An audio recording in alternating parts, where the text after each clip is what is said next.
டோனியை world best finisher சொன்னீங்க, ஒரு 19 run அடிச்சு மேட்ச் குடிக்க தெரியாதுன்னு சொல்லிட்டு அவரை ட்ரோல் பண்றாங்க. ஆர்ஆரோட சப்போர்ட்டர் அந்த டோனி பெருசா எனக்கு பிடிக்காது.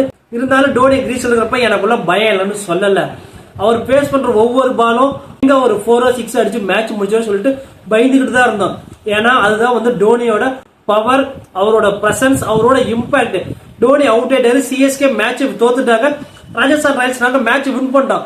ஆனா எங்களால பெருசா செலிப்ரேட் பண்ண முடியல. டோனி கிரீஸ் இருந்தப்ப இருந்த அந்த பயம் இருக்குல்ல, அந்த படப்பிடிப்பு அப்படியே கையில ஒரு மாதிரி ஷேக்கிங்கா இருக்கு. அந்த ஹார்ட் பீட்ல அதிகமாயிட்டு தான் தவிர அது குறையல. அது குறையறதுக்கு 2-3 நிமிஷம் ஆயிடுச்சு. ஏன் சொல்றேன்னா, டோனியை வந்து எதுக்கு எடுத்தாலும் ட்ரோல் பண்றாங்கல்ல, அவங்களுக்கு ஒண்ணு சொல்லிக்கிறேன். இந்தியன் கிரிக்கெட் டீம் இப்போ ஒரு ஸ்டேஜில் இருக்குதுன்னா அதுக்கு மெயின் ரீசன் என்னன்னா மகேந்திர சிங் தோனி. எனக்கு ரொம்ப பிடிச்ச பிளேயர் டிராவிட், லக்ஷ்மன், கங்குலி இவரெல்லாம் டீம்ல தூக்கிட்டாரு. அந்த கோபம் தான் எனக்கு டோனி மேல இருக்கே தவிர, விக்கெட் கீப்பர் அவர் தான் பெஸ்ட் பினிஷர். இந்தியன் கிரிக்கெட் டீமோட one of the best captain Mahendra Singh Dhoni தான். அதுக்காக வந்து அவர் என்ன பண்ணாலும் ட்ரோல் பண்றாலும் நான் கிடையாது. பிடிக்கலையே எனக்குள்ள வச்சுனே தவிர அவர் மேல வந்து வெஞ்சன்ஸை கக்கிறது, அவரை பிடிச்சி திட்டுறது இல்லைன்னு பிடிக்கல.